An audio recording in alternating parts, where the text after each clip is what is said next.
오늘 새벽에 하나님께서 우리에게 주신 말씀은 마태복음 6장 9절에서 13절의 말씀입니다. 페이지 수는 신약전서 7페이지입니다. 제가 여러분들에게 봉독해 드리겠습니다. 마태복음 6장 9절에서 13절의 말씀입니다. 그러므로 너희는 이렇게 기도하라. 하늘에 계신 우리 아버지여, 이름이 거룩히 여김을 받으시오며 나라가 임하옵시며 뜻이 하늘에서 이루어진 것 같이 땅에서도 이루어지이다. 오늘 우리에게 일용할 양식을 주시옵고 우리가 우리에게 죄 지은 자를 사하여 준 것 같이 우리 죄를 사하여 주시옵고 우리를 시험에 들게 하지 마옵시고 다만 악에서 구하시옵소서. 나라와 권세와 영광이 아버지께 영원히 있사옵나이다. 아멘. 계속적으로 예수님께서 제자들 또 이 땅에 있는 믿음의 모든 성도들에게 우리가 과연 기도할 때에 어떻게 기도해야 될까? 그러니까 주님이 가르쳐 주셨던 주님의 기도를 함께 나누게 됩니다. 오늘은 특별히 우리가 예수님 앞에서 기도할 때에 우리가 우리 자신을 위해서 드려야 될 기도 가운데 하나가 바로 13절에 뭐라고 얘기합니까? 우리를 시험에 들게 하지 마옵시고 다만 악에서 구하시옵소서라는 기도입니다. 여러분, 오늘 말씀을 보게 되면 보통 인간은 어떤 존재일까 먼저 좀 생각해 봤으면 좋겠습니다. 여러분, 우리 인간은 연약한 존재입니다. 그래서 악에 빠지기가 너무나 쉽다라는 거예요. 시험에 들 때가 너무나 많고 또 흔들릴 때가 너무나 많습니다. 그래서 예수님께서 우리가 시험에 들지 않도록 또 악에서 빠져나올 수 있도록 그렇게 기도하기를 원했다라는 거예요. 아마 우리가 이런 모습들은 하나님께서 인간을 처음 만드실 때부터, 그러니까 아담과 하와라는 두 사람으로부터 출발하게 돼요. 그러니까 에덴 동산에서 아담과 하와는 아직도 원죄가 없었습니다. 오히려 진리와 의와 거룩함 속에서 살아가고 있었음에도 불구하고 그들이 쉽게 시험에 빠지고 죄를 범하게 돼요. 또 믿음의 조상이었던 아브라함도 마찬가지입니다. 애굽에서 바로 왕으로부터 자기 목숨을 부지하기 위해서 자신의 아내를 누이라고 속이게 됩니다. 그 자리에서 시험에 빠지게 돼요. 또 이스라엘의 유명한 성군 다윗도 성적 시험에 빠지게 되었고 결국은 간음죄와 살인죄를 범하게 됩니다. 예수님의 수제자였던 베드로도 마찬가지예요. 다른 사람들은 예수님을 버릴지라도 자기 자신만큼은 예수님을 버리지 않겠다 장담했던 사람이 베드로였음에도 불구하고 결국 시험에 빠져서 예수님을 버리는 죄를 범하게 됩니다. 이것은 베드로 또 아브라함, 다윗 이 모든 사람들은 시험에 빠졌던 사람들 가운데의 일부분에 불과하다는 거예요. 교회사에서도 우리가 시험에 빠졌던 많은 사람들을 볼 수가 있다라는 거예요. 여러분, 우리가 왜 연약하기 때문에 악에 빠지고 또 시험에 들 수밖에 없는 이유가 무엇이겠습니까? 우리의 삶에 사단이 우리를 지배하기 때문이에요. 사단은 모든 악과 죄의 원천입니다. 그러니까 주님이 우리에게 가르쳐 주셨던 기도에 보게 되면 시험에 들지 않게 하시고 악에서 구하시옵소서라고 했을 때 거기에서 말하는 이 악은 사단 혹은 마귀라고 불리는 존재입니다. 마태복음 13장 19절 말씀에 보게 되면 이제 씨 뿌리는 비유가 나와요. 그때에 이렇게 얘기합니다. 아무나 천국 말씀을 듣고 깨닫지 못할 때는 악한 자가 와서 그 마음에 뿌려진 것을 빼앗나니 이는 곧 길가에 뿌려진 자요. 그런데 이 말씀과 동일한 말씀에 마가복음 4장 15절 말씀에는 또 이렇게 설명하게 돼요. 말씀이 길가에 뿌려졌다는 것은 이들을 가리킴이니 곧 곧 말씀을 들었을 때에 사단이 즉시 와서 그들에게 뿌려진 말씀을 빼앗는 것이요. 그러니까 마태복음에서는 악한 자 이렇게 설명할 때에 마가복음에서는 이 악한 자를 누구라고 말합니까? 사단이다 이렇게 설명하고 있다라는 거예요. 그러니까 우리가 늘 이 땅을 살아갈 때 우리는 늘 사탄의 어떤 영향력 안에 살 수밖에 없다라는 거예요. 시험에 들 수밖에 없고 그 악한 자를 통해서 우리가 시험에 빠질 수가 있다라는 겁니다. 그래서 우리가 이러한 시험을 이기기 위해서 또 악에서 빠지지 않기 위해서 우리는 도대체 무엇을 해야 됩니까? 하나는 우리는 지금 영적인 전투 중이라는 것을 반드시 기억하셔야 돼요.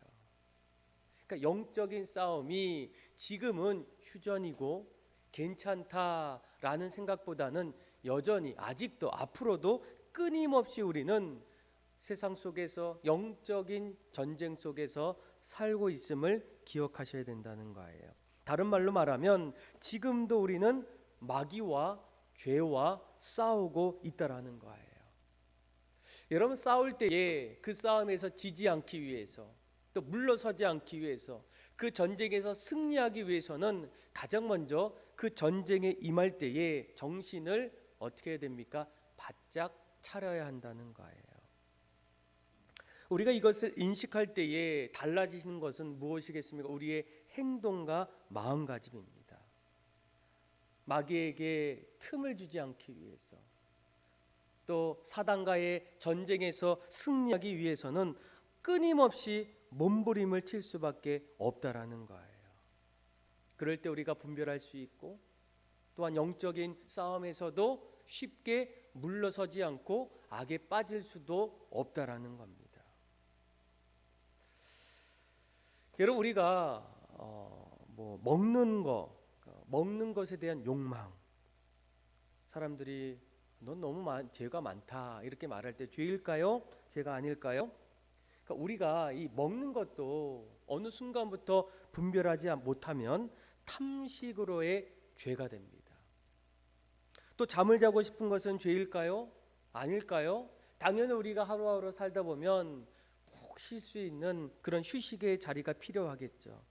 그런데 마귀와 싸우지 않으면 또 우리가 분별하지 않으면 결국은 게으름이 되는 죄가 된다라는 거예요. 한 남자가 한 여성을 사귀고자 하는 것은 건전한 남자임을 증명해 주지만 어떤 방법으로든 그 여자를 내 것으로 소유하려고 한다면 그건 역시도 죄가 될 수 있다라는 거예요. 그래서 문제는 우리가 우리 안에 찾아오는 그 욕망을 내가 지배하게 되느냐 또 지배받게 되느냐 거기에 따라서 달라진다는 거예요. 욕망도 내가 욕망의 종이 되느냐 아니면 욕망을 지배하고 통제하고 다스릴 수 있느냐에 따라서 우리의 삶의 자리가 달라질 수밖에 없다라는 거예요. 어쨌거나 우리가 날마다 살아갈 때 우리는 끊임없이 우리는 영적인 전쟁의 자리에서 살고 있다라는 거예요.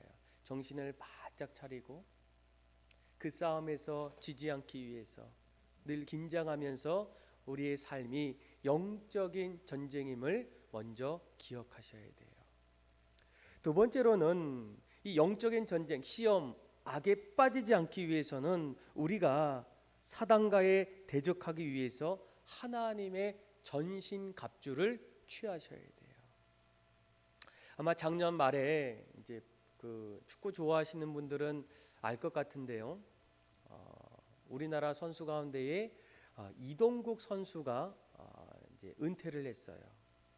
아마 23년 동안 이제 그라운드에서 이제 누비다가 아마 올해 나이가 43이에요. 나이가 참 많죠. 너무 잘해요. 그런데 예전에 한번 이동국 선수가 이제 광고를 찍은 적이 있었어요. 근데 이분이 이렇게 얘기하더라고요.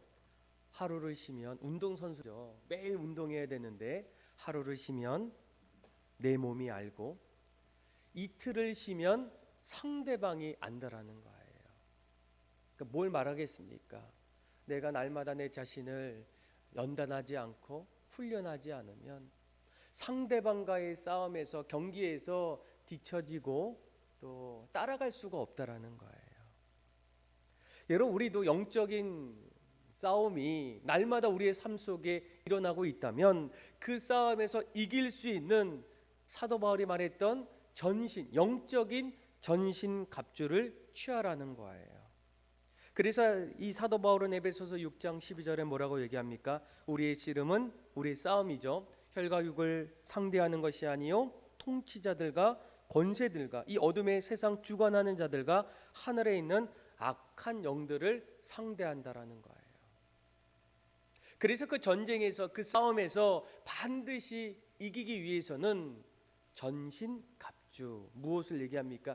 진리의 허리띠, 의의 호심경, 평안의 복음의 신발, 구원의 투구, 믿음의 방패를 하나하나 잘 갖춰야만 그 전쟁에서 승리할 수 있다라는 겁니다. 여러분, 진리의 허리띠는 무엇을 얘기합니까? 하나님의 말씀의 진리라는 거예요. 내 경험의 결론이 아니라 그 말씀이 내 인생의 결론이 될 수 있도록 그렇게 살아가는 거예요. 의의 호심경은 이신칭의의 진리에 대한 깨달음을 얘기합니다. 내가 선행으로도 안 되고 내 생각으로 안 되지만 오직 우리가 예수 그리스도를 믿는 믿음으로 구원받는 사실입니다. 또 평안의 복음의 신발, 우리가 주님 믿고 난 이후에 사명자로서 이 땅을 살아간다는 확신을 가지셔야 된다는 거예요. 구원의 투구는 이 땅에서 내가 하나님의 백성이 되어서 어떤 상황 속에서도 구원에 대한 부분들을 잃지 않고 붙잡고 나간다는 거겠죠. 성령의 검은 구체적인 상황 속에서 하나님의 말씀을 적용한다는 거예요. 그래서 날마다 우리가 세상 속에서 사단의 지배 속에서 그 싸움을 반드시 이기기 위해서는 우리가 가져야 될 영적인 전신 갑주를 취하셔야 돼요.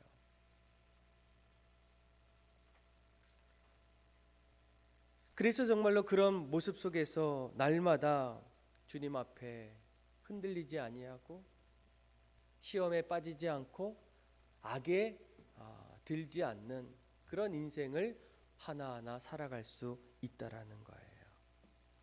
그리고 또 한 가지는 우리가 무엇이 필요하겠습니까? 늘 하나님의 기쁨으로 살아가셔야 돼요. 누구나 사람에게는 주어진 하루의 시간이 있습니다. 늘 무언가를 하면서 산다라는 거예요.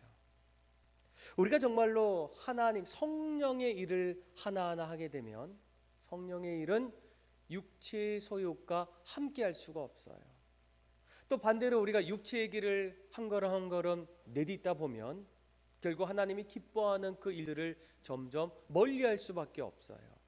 그래서 내가 오늘도 살아갈 때에 나의 삶이 하나님 앞에서 기쁨이 되는가, 감사가 되는가, 하나님 앞에 영광 돌릴 수 있는 일들을 하고 있을 때 그 안에서 사단이 우리를 미혹하는 일들, 또 악에 빠지게 하는 일들에서 점점 멀어질 수 있다는 거예요. 여러분들도 오늘 주님의 영광을 위해서, 주님의 기쁜 일을 위해서 무언가를 준비하길 원하십니까? 그 길을 한 걸음 한 걸음 내딛기를 원해요. 마지막으로 우리가 악에 빠지지 않고 시험에 들지 않기 위해서는 날마다 주님 앞에 오늘 예수님께서 우리에게 가르쳐 주셨던 그 기도처럼 하나님, 시험에 빠지지 않도록 악에서 구할 수 있도록 나를 인도해 주시고 보호해 주십시오. 이렇게 기도하셔야 된다는 거예요. 우리가 기도할 때 하나님 우리의 마음을 붙잡아 주시고 또 우리에게 담대함을 주셔서 우리가 주님과 날마다 하루하루 동행하면서 그 길을 걸어갈 때 우리의 삶이 하나님 앞에서 믿음의 삶으로, 하나님이 기뻐하는 삶으로 그렇게 살아갈 수 있는 저와 여러분들의 삶이 다 되기를 주님의 이름으로 축원합니다. 기도하겠습니다. 하나님 아버지 감사합니다. 예수님께서 우리에게 가르쳐 주셨던 주님의 기도를 잘 적용하여서 우리도 이 땅에서 시험에 들지 않도록, 악에 빠지지 않도록 날마다 영적인 전신갑주를 취하게 하여 주시고, 또한 우리가 날마다 영적인 삶의 자리에서 치열하게 싸워가는 그런 영적인 전쟁터임을 깨닫고 주님이 기뻐하시는 일, 또 주님 앞에 간절히 기도함을 통하여 이 땅에서 날마다 육의 소유가 아니라 성령의 사람으로 살아갈 수 있도록 도와주옵소서. 오늘도 주님의 함께하심을 통해서 우리의 삶이 기쁘고 감사함으로 가득 넘치게 하여 주시기를 간절히 원하오며, 사랑이 많으신 예수님의 이름으로 감사하며 기도드립니다. 아멘. 다 같이 주기도문함으로 예배를 마치겠습니다. 하늘에 계신 우리 아버지, 아버지의 이름을 거룩하게 하시며 아버지의 나라가 오게 하시며 아버지의 뜻이 하늘에서와 같이 땅에서도 이루어지게 하소서. 오늘 우리에게 일용할 양식을 주시고 우리가 우리에게 잘못한 사람을 용서하여 준 것 같이 우리 죄를 용서하여 주시고 우리를 시험에 빠지지 않게 하시고 악에서 구하소서. 나라와 권능과 영광이 영원히 아버지의 것입니다. 아멘. 계속적으로 기도하겠습니다.